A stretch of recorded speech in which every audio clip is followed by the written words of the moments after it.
Well, the freedom fighters in China are standing up to the Chinese Communist Party and all of their consistent violation of human rights. I think the Chinese people are saying enough is enough.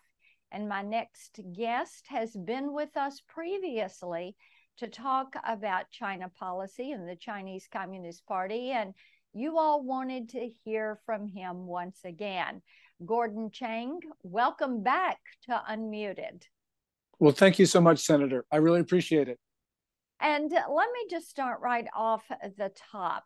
One of the questions that we are getting is about this failed zero COVID policy and how it has just led to some really bad outcomes in China. So can you discuss how the protest in China disrupt Xi's quest for total control over the population? Yeah. The extraordinary protests in China, which started at the end of October at the Foxconn plant in central China, and which also we saw after the November 24 fatal fire in Urumqi, just forced the Chinese Communist Party to back down. Now, there were a couple of other reasons. The zero COVID policy, the most draconian disease control measures in the world, weren't working, for one thing. But we also know that they were crippling the Chinese economy. And local municipalities, which had to actually bear the financial costs for these measures, just ran out of money.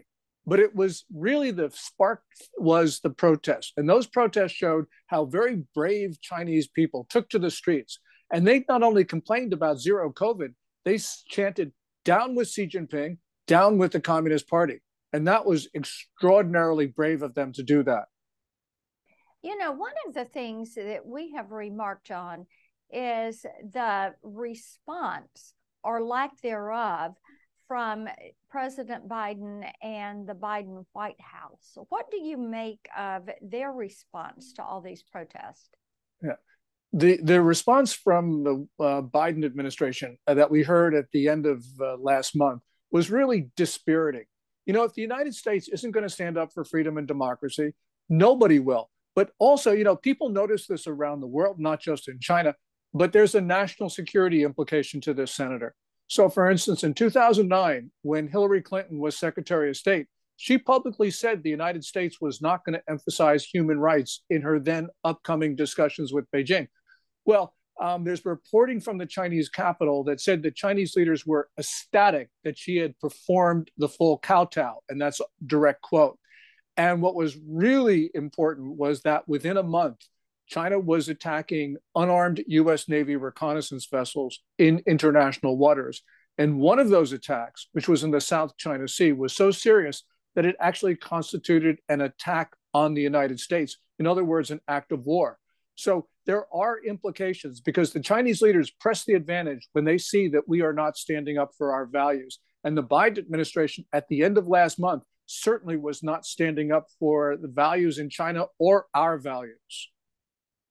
And that is something that has been so curious to Tennesseans when they are calling in or writing into us. They can't figure this out because they feel if we are consistent, we would be standing with freedom fighters and supporting people that are clamoring for their freedom. Another thing that they ask us about is the origins of COVID. And with all the recent email revelations on Dr. Fauci, they are very curious about why he downplayed the lab leak theory as the cause of COVID. So do you think that the American people are ever going to get the truth about where COVID started and about what happened with that lab? Eventually, the American people will get the truth, but it could take years. One of the reasons is the Chinese people have already started to tell us what they know about it. And something like this will come out. Now, unfortunately, the Biden administration is determined not to let us know. And I think it's because that Dr. Anthony Fauci, he purposefully evaded the 2014 ban on federal funding of gain of function research because it was deemed to be too risky to be done in the United States. So what he did was he funded it in China, specifically at the Wuhan Institute of Virology. And before your Senate, twice last year, Fauci said he had not funded gain of function at Wuhan. But, Senator, there are two published scientific papers, one from 2016, the other from 2017, from researchers at the Wuhan Institute of Virology, which clearly describe gain of function experimentation.